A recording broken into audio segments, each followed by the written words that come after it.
ชีวิตเมืองหนาวที่บ่มีเสียงแดดพี่น้องเลยแดดที่น้อยที่สุดนี่คือเมืองจูเมนประเทศรัสเซียพี่น้องเลยวิวยามแรงพามาย่างลิ้นพี่น้องเลยเบื้องบรรยากาศยามแรงของคนรัสเซียการใช้ชีวิตแบบ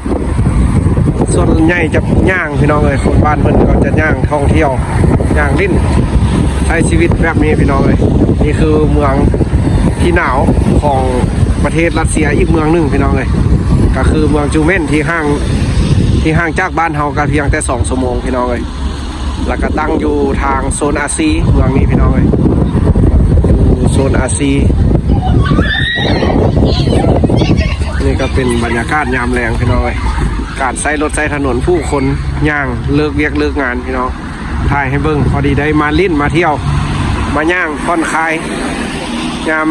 ออกจากโรงเรียนมาพี่น้องเขาก็พามาย่างถ่ายบรรยากาศให้พี่น้องเบิ่งที่ผู้ที่ติดตามซ่องที่เป็นห่วงเป็นใยการใช้ชีวิตอยู่พี่น้องเลยเอาก็สิถ่ายเอาบรรยากาศมุมใดที่งามหรือว่าที่น้องทางบ้านได้รับชมการมาอยู่พี่น้องเลยนี่ก็เป็นบรรยากาศอีกมุมนึงเป็นเส้นทาง4 แยกพี่น้องเลย4 แยกเมืองหนาวพี่น้องกระวางงามได้พี่น้องกระคักได้นี่บ้านเพิ่นก็จะมีแบบประดับแบบเป็นด้วยหิมะพี่น้องเลยสัญลักษณ์ของบ้านเพิ่นก็คือความหนาวพี่น้องเลยเมืองนี้ที่แบบห่างจากเมืองหลวงก็แต่3 ชั่วโมงถ้านั่งเครื่องบินพี่น้องเลยเมืองนี้ก็ถือว่ามีเศรษฐกิจที่ดีอีกเมืองเลยพี่น้องเลยถือว่าส่วนหลายจะเป็นสินค้านำออกใหญ่ที่สุดกับเป็นก๊าซกับน้ำมันพี่น้องเลยน้ำมันบ้านเพิ่นเมื่อหน้าก็สิไปถ่ายให้เบิ่งเด้อน้ำมันว่าสิราคาเท่าใดอยู่บ้านเพิ่นเนาะถ้าเพิ่นผลิตเองขายเองแล้วนี้เพิ่นสิเท่าใดเนาะอยู่รัสเซียพี่น้องเลยนี่ก็เป็นบ้านเพิ่นพี่น้องเลยที่เขาเก็บบรรยากาศให้เบิ่งเด้อใช้ชีวิตอยู่พี่น้องเลยนี่เราก็มาถ่ายแบบมุมที่แบบผู้คนส่วนใหญ่จะแออัดพี่น้องอยู่มุมนี้นะถ่ายบรรยากาศให้เบิ่งเมืองหนาวพี่น้องเลยประเทศรัสเซียเอาเบิ่งติดตามเบิ่งว่าเขาสิพาไปใส่อีกเดี๋ยวสิพาย่างอ้อมเบิ่งพี่น้องเลยมุมงามๆอยู่รัสเซียประเทศเมืองหนาวที่หนาวยาวนานที่สุดในโลกนี่แหละพี่น้องเลยผู้สาวผู้แซ่ผู้บ่าวผู้แพรว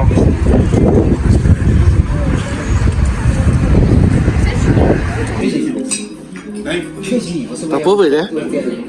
เดาไว้รู้สึกนะซีนกวงพี่น้องซีนกวงกากระเทียซีนกวงกูสนะเด้อซีนกวงพี่น้องเมนูซีนกวง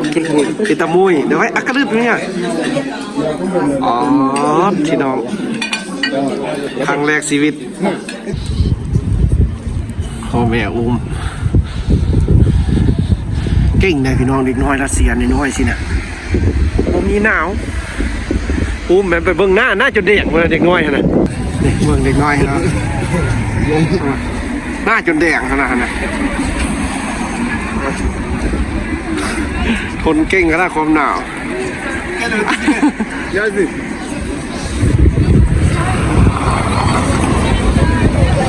ข้ามเส้นทางนี่ก็อีกบรรยากาศที่จะขึ้นรถเมล์พี่น้องเลยการในรถเมล์พี่น้องรถเมล์บ้านเพิ่นที่ไปเที่ยวไปทั่วเมืองน้อยนั่นพ่อแม่ไปใส่คือปลาให้ย่างง่อยๆโอ้เด้ยืนอยู่ดีซ้ำกับตัวหมีซ้ำกับหมีน้อยต่างหากขนาดที่น้องเลยนี่ปีนหิมะเนี่ยโอ้ยขาก็มันบ้านเราเป็นไข้ละทีหนาวไปนั่นนะปีนหิมะอย่างนั้นบรรยากาศยามค่ำคืนของรัสเซียพี่น้องอยู่ในถ่ายด้วยอยู่ในรถเมล์ด้วยพี่น้องเลยถ่ายบรรยากาศอยู่ในรถเมล์ตอนกำลังจะเดินทาง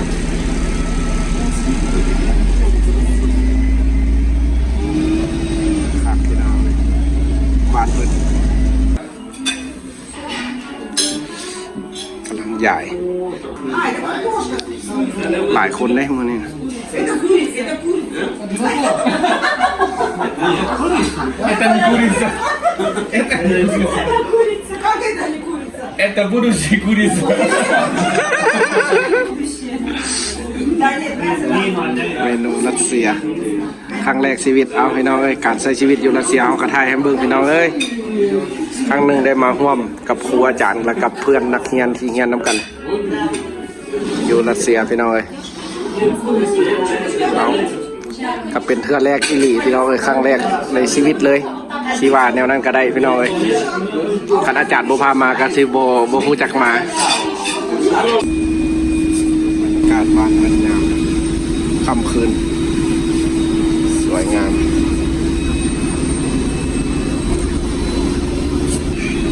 จ่ายเงินผ่านบัตรเช็ค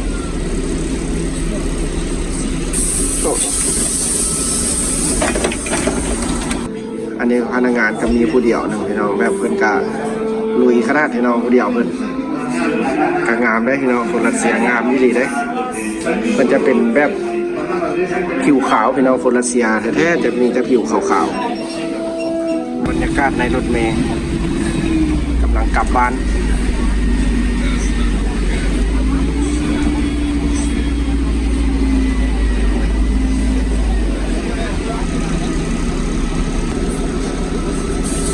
ชีวิตคนเมืองหนาวในรถเมล์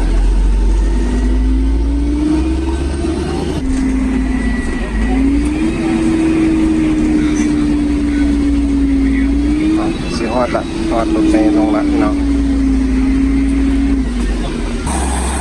กลับบ้านนอนบ้านนี้นะมืดคือบ้านนี้เอาฮอดบ้านฮอดเหือนพี่น้องเอ้ยบ้านนี้นะขึ้นรถเมล์มาเข้าห้านที่หยาคือว่าท้องยังห้องอยู่นี่เข้าห้านวะบ่แล้วเข้าดอกบ่แล้วเข้าดอกเอาสิไปเข้าห้านซะนะซื้อไข่ไปจื่นบ่แซ่บเท่าจื่นไข่กับตำมักแตงซ้ำพี่น้องเอ้ยปิ้นมาเว้าดีๆเด้อให้พี่น้องฮู้เลยเด้อครั้งแรกและครั้งสุดท้ายอีกก็คักเอาบรรยากาศเป็นเอาบรรยากาศน้ำอาจารย์ฟิลงามแท้ห้านงามเนาะแม่นบ่ห้านงามเอาพี่น้องไปซอกซื้อไข่ไปคั่วซื้อมักแตงไปตำใส่กับปลาแดกที่อยู่ข้างบ้านฮะบุมมหันอยู่ข้างเฮือนนี่พี่น้องเลยไปเลือกซื้อเลือกหาเสี่ยวหยังถ่ายเบิ่งอันนี้ก็เป็นฮานแบบอยู่ข้างเฮือนพี่น้องเลยกับมีอาหารการกินนี่ก็คือจะสิละมักไว้มักไม้เบิ่งเอาเสี่ยวหยังได้หยังซื้อเอาอาหารมื้อนี้ไปเอาไข่ฮะนะ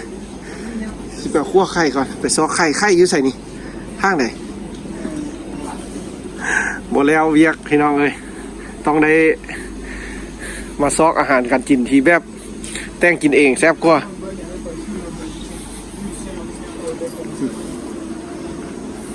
จักเสียอย่างอาหารการกินก็มีหลายพี่น้องเลย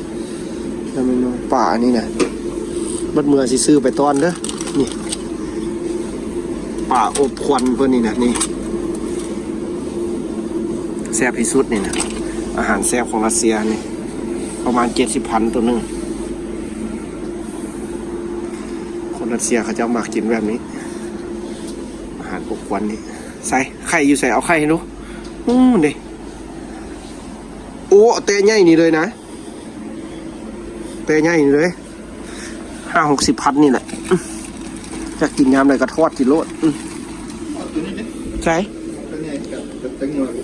บ่เอาตัวนี้บ่นี่แหละไข่นี่คั่วไข่ตำมักแตงเอาแป้งใช่ไหมมือเดียวเลยเอาคั่วไข่พี่น้องเลยโบมุมมักแตงกับยูเฮือนมีแล้วล่ะไปซื้อมักแตงไปตำน้ำอันนี้น้ำอย่างน้ำพลังงานว่าน้ำอย่างน้ำเมาน้ำพลังงานตัวใดวะเอาตัวใดวะไปกินแซ่บพี่ดิอยู่ข้างนี้ก็มีที่บอกนี่ตัวนี้นี่แมนบัดดื่มน้ำพลังงานจากบ้านเนาะ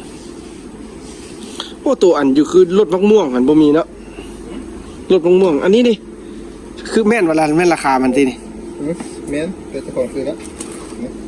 ซื้อไผ่ซื้อมันเอาซื้อวันนี้ไปกินนี่เอาไป ของใครของมันติ๊กเอาใครเอามันมันจึงง่ายเอาพี่น้องเอาไข่แล้วก็น้ำไปนั่งกินลมกันลิ้นเปิดบรรยากาศว่าเป็นจังไหนเนาะบทเรียนที่ไปนั่งกินห้านอาหารก็หมดไปพูละ300,000ป่ายน้อยนึงเกือบ400,000เอาพี่น้องไปเช็คบินก่อนดิเห็นเข้าสิถ่ายเข้าให้เบิ่งพี่น้องเข้าอยู่บ้านเพิ่นก็เป็นสิเข้านี่จะนำเข้าเด้อพี่น้องอยู่รัสเซียจะบ่มีหรอกแม่นนำเข้ามาจากประเทศอื่นถ้ามันมีก็สิมันอยู่โซนที่แบบฮ้อนจักเขตใดฮ้อนยังบ่ฮู้อยู่รัสเซียนี่คือว่าหนาวอย่างเดียวสาเขาเบิ่งเลยพี่น้องเอากลับบ้านบัดนี้นะเมื่อทอดไข่กินกับตับมักแตง ไปเมื่อติเอาอย่างนี้พอแล้วบอกนี่นะได้แล้วนี่นะเอาอย่างปลาหมึกวะป่าในฉันจะมากินฮะนี่วะเด็กกุ้งนะจัดรถแล้วบ่กุ้งถอยวะกุ้งอย่าง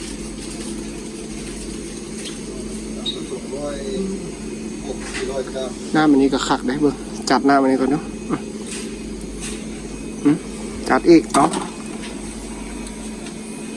ป่าแช่เย็นวะกุ้งแช่เย็นวะนี่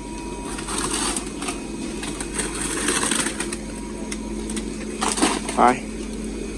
โอ้ของรัสเซียตัวนี้มีทุงรัสเซียอีกมาจากกันอย่างก็คนไทยคนอื่นมาเนี่ยก็ทะเลก็ขายให้อันอเมริกาโอสการ์ครับเนี่ยทะเลออสการ์บ่มีอย่างนี้แหละจากทึกบ่ทึกพี่น้องเลยเอาไปเสกบินเมื่อเฮือนพี่น้องเลยไปชีวิตบ้านนอกแท้ๆนี่พี่น้องเลยเอาถ่ายให้เบิ่งการใช้ชีวิตอยู่พี่จักเมียงเป็นเมียงได้พี่น้องมันยุ่งมาหยาได้พวกเขานะเอาบายบายเมื่อเฮือนก่อนแตงกินทอดไข่